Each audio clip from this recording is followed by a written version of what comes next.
Kembali di Kompas Siang, Saudara. Menurut rencana, hari ini Presiden Prabowo Subianto akan mengumpulkan para menterinya untuk sidang Kabinet Paripurna Perdana. Usai melantik pejabat pemerintahan, Presiden Prabowo akan memimpin sidang Kabinet Paripurna. Menurut rencana digelar pada Rabu sore. Sidang Kabinet Paripurna Perdana bakal dihadiri oleh semua pejabat yang telah dilantik. Para menteri akan menerima arahan dari Presiden Prabowo Subianto.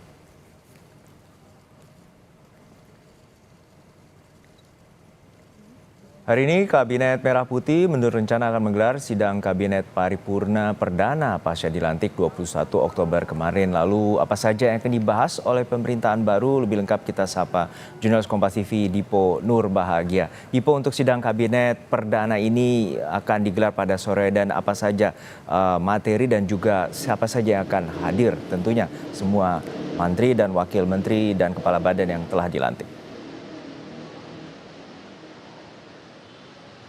Ya, yang pertama ingin kami konfirmasi adalah betul bahwa pada hari ini akan digelar sidang Kabinet Paripurna Perdana yang artinya akan melibatkan sejumlah ataupun seluruh jajaran di Kabinet Merah Putih, dan tentu sidang kabinet ini akan dipimpin secara langsung oleh Presiden Prabowo Subianto dan juga didampingi oleh Wakil Presiden Gibran Rakabuming Raka. Meskipun belum ada agenda resmi sebenarnya yang kemudian disampaikan oleh pihak dari Sekretariat Presiden, tetapi informasi yang kemudian wartawan terima di istana adalah nanti sidang akan digelar pada pukul 15.00 waktu Indonesia Barat. Nah, sebelum berbicara terkait dengan substansi, Juno, kami ingin mencoba mendeskripsikan terlebih dahulu bahwa sidang Kabinet Paripurna ini sejatinya tentu akan diikuti oleh seluruh jajaran kabinet. Nah, tetapi tentu ini akan menarik karena sidang Kabinet Paripurna nanti akan digelar di kantor Presiden, tepatnya di lantai 2. Nah, ini juga teknisnya lumayan menarik karena seperti yang kita ketahui bahwa setelah Prabowo Subianto mengumumkan jajarannya, kemudian melantik jajarannya,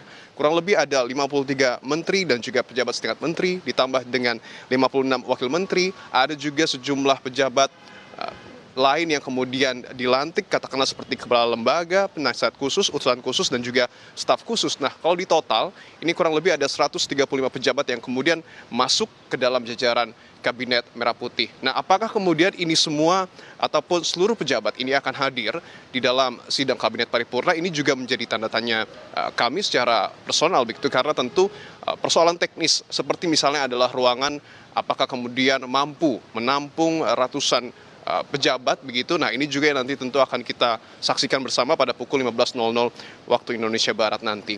Nah, terkait dengan substansi, tadi juga teman-teman wartawan mencoba kemudian menggali apa sebenarnya tema yang kemudian akan dibahas oleh Presiden Prabowo Subianto, tetapi memang nampaknya kita harus menantikan terlebih dahulu karena tema tersebut baru dapat diketahui setelah Prabowo nantinya tentu membuka sidang Kabinet Paripurna Perdana. Tetapi tentu kita tidak bisa melepaskan sidang Kabinet Paripurna ini dengan asta cita Prabowo Gibran yang kemudian juga sebelumnya sudah disampaikan bahkan pada saat masa kampanye Pilpres 2024. Ada 8 poin yang tentu terus digalakan oleh pemerintahan Prabowo Gibran, yakni yang pertama adalah terkait dengan memperkokoh ideologi Pancasila, demokrasi dan HAM, kemudian juga memantapkan sistem pertahanan, mendorong kemandirian bangsa melalui swasembada pangan, ada juga soal meningkatkan lapangan kerja, memperkuat pembangunan SDM, melanjutkan hilirisasi dan industrialisasi, membangun dari desa untuk pemerataan ekonomi, kemudian juga memperkuat reformasi politik, hukum, dan birokrasi, termasuk juga pemberantasan korupsi, dan yang terakhir ataupun yang kedelapan adalah penyelarasan kehidupan yang harmonis, termasuk terkait dengan peningkatan toleransi di tengah masyarakat. Nah, tentu tidak hanya itu. Kita juga bisa mengkerucutkan kembali lebih spesifik ini kalau kita melihat dan juga menyimak apa yang kemudian sebelumnya sudah disampaikan oleh Presiden Prabowo Subianto pada saat dirinya baru saja mengucap sumpah jabatan sebagai presiden di gedung parlemen beberapa waktu yang lalu. Ada beberapa poin yang cukup menarik disampaikan Prabowo di dalam pidatonya. Misalnya adalah seperti Prabowo mengakui bahwa masih adanya sejumlah kebocoran anggaran, penyelewengan, korupsi, termasuk juga kolusi. Prabowo juga terus concern untuk kemudian bagaimana pemerintah ini nanti ke depan memberantas kemiskinan dan juga meningkatkan gizi dari anak-anak yang menurut Prabowo ini masih kurang. Ada juga poin soal swasembada pangan yang bahkan disampaikan oleh Prabowo selambat-lambatnya ini dapat dilakukan 4 hingga 5 tahun mendatang.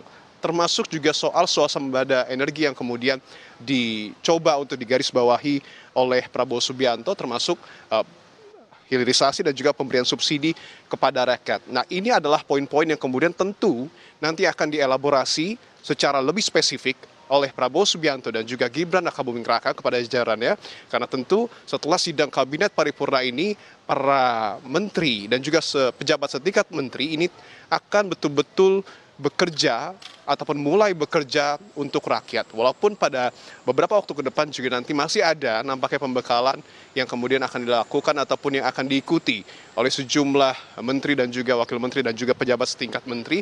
Tetapi dapat dikatakan bahwa sidang kabinet paripurna ini adalah menjadi start awal bagi kabinet Merah Putih untuk betul-betul menjalankan tugas sesuai dengan tupoksinya masing-masing. Kita tahu banyak juga kementerian yang kemudian dipecah untuk lebih fokus dalam mengerjakan sejumlah pekerjaan rumah dan juga sejumlah tugas yang kemudian akan diimplementasikan untuk rakyat. Artinya kita berharap bahwa setelah ini, setelah sidang kabinet paripurna pada sore hari nanti, para menteri sudah mulai dapat mengelaborasi pesan-pesan apa yang kemudian disampaikan oleh Prabowo dan juga Gibran untuk kemudian setelahnya nanti dapat melakukan implementasi dan juga kerja nyata untuk rakyat. Juno.